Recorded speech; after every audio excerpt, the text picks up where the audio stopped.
Welcome to today's explainer. If you've ever felt like the word genius is basically a velvet rope keeping the rest of us out, well, you are definitely not alone. Today, we're scraping away all that old mythology to look at the true purpose and the actual intended result of the Genius Index. This is a rigorous system by Antione Dixon, and it literally redefines the word. We're going to see exactly what this framework is meant to do, and the very real, practical results you can get from using it. Seriously, listen to this brutal honesty from the text. I absolutely love this quote. A profile in which everything is a strength isn't a profile. It's a horoscope, right? We are completely bypassing those fluffy personality quizzes that just flatter you and say you're amazing at everything. The whole purpose of the holodeck is to act as a clear, unforgiving mirror. The author insists you have real peaks, but you also have real valleys. Some things are genuinely your domain and others, well, they just aren't.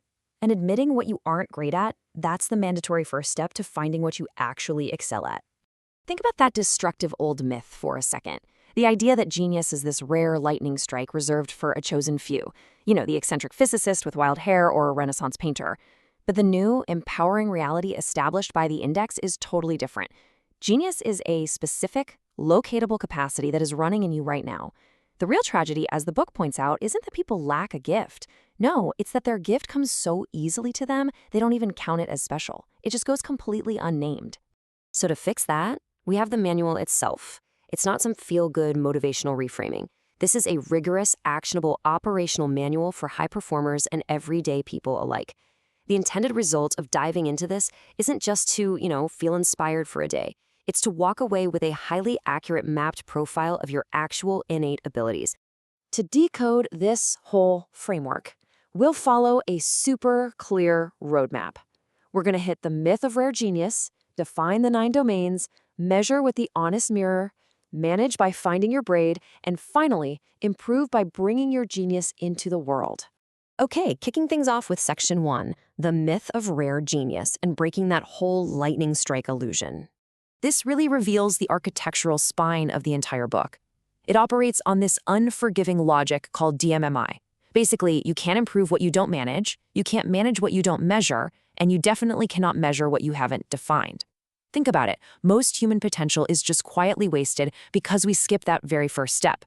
We never actually define what we're looking for. So the index forces us to start right there. Which brings us right to step 1 in Section 2. Define the 9 domains, mapping the human capacity. Look at how brilliantly simple this mapping is. It's a 3x3 grid that cleanly categorizes every exceptional human capacity into 9 specific observable domains. It's broken down into 3 meta-domains: SOMA, which is the body, mind, which is thought, and field, which is that invisible space between people and environments. So instead of using some vague label like, oh, I'm creative, the index pinpoints exactly how you operate. Do you have a generative genius for pumping out novel ideas, a sensory genius for detecting really faint signals, or maybe a relational genius for reading a room the exact second you walk in? The whole purpose here is giving you a precise vocabulary for what you can naturally do. With our map drawn, we jump to Section 3, Measure, the honest mirror, defeating self-flattery. Here's where it gets intense. The assessment uses these severe anti-Barnum controls. If you don't know, the Barnum effect is that weird psychological quirk where we believe super generic, flattering statements are specifically about us. Again, just like a horoscope. The index aggressively fights this. It uses a forced choice ranking block, meaning you literally cannot rate yourself highly at everything. It also has social desirability checks. So if you try to claim you're instantly perfect at every single new skill you try, the system actually flags your profile and tells you to be honest. It forces the intended result to be a map of your actual peaks and valleys. And the scoring weights back this up perfectly. Half of your score, a full 50%, comes from Stream A, your demonstrated behavioral experience. Another 30% comes from Stream B, which are actual microtests like pitch matching or a memory grid. Trait affinity, which is basically just how you feel about a topic, that's only 20%. The purpose is crystal clear. What you actually do, your demonstrated behavior, matters way, way more than just how you happen to view yourself.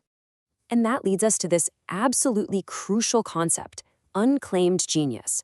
Because of those cross-checks, the assessment compares what you think of yourself against how you actually perform. When your track record in a domain totally outruns your own self-image, the system flags it. The author says this is literally the most valuable finding the index can hand you. By shining a light on that gap, it turns your blind spots into a literal treasure map for growth. It points straight at a gift you've probably been ignoring just because it feels too easy for you.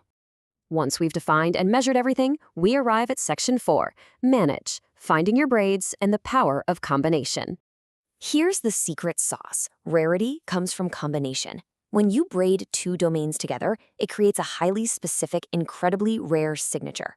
For example, if you take the generative domain, which is all about making the new thing, and braid it with the expressive domain, which is transmitting that thing to an audience, you get one of the canonical 10 combinations called the storyteller. That is the intended result of taking this assessment. It doesn't box you into one single boring corner. It shows you the explosive synergy of your top two peaks working together. This completely shifts how we look at potential. As the text says, genius is rarely a single gift. It is almost always two of the 9 domains braided together. It's the pairing itself, not just one isolated strand, that makes you rare. Figuring out exactly how your two strongest domains interact, that gives you a massive, real-world, strategic advantage in literally everything you do. Which brings us to the ultimate purpose of this explainer. Section 5, Improve, Genius in the World and Bridging Self-Knowledge to Livelihood. Because discovering your genius isn't just some fun parlor trick. It's meant to transition into a really active, lived practice. Use tools like stacking, where you purposely repeat your braided pairing over and over until it becomes a reliable, rock-solid practice. You strategically figure out which of your domains needs to take the lead. And with baseline tracking, you actually measure your growth over time. You don't just take the test and forget about it. The purpose is to actively manage and level up your capacity for the long haul. Because look, a fancy label means absolutely nothing if you don't act on it. This is probably the hardest, most vital truth in the entire text. The world does not hire a test score. The world hires evidence. Your genius signature is just a compass. It tells you exactly where to focus your effort so you can build a real-world portfolio. Plus, by knowing your valleys, the stuff you're bad at, you know exactly who you need to partner with. If you're a storyteller, you probably need an analytic collaborator to keep you grounded. The final intended result of the Genius Index is for you to build a true, sustainable livelihood based on your validated strengths. An unnamed gift is an unamplified gift. So I want to leave you with this one final vital question to chew on. What is the unnamed genius you are already carrying right now, and what are you going to build with it now that it finally has a name? The capacity is already there, quietly doing its work in the background.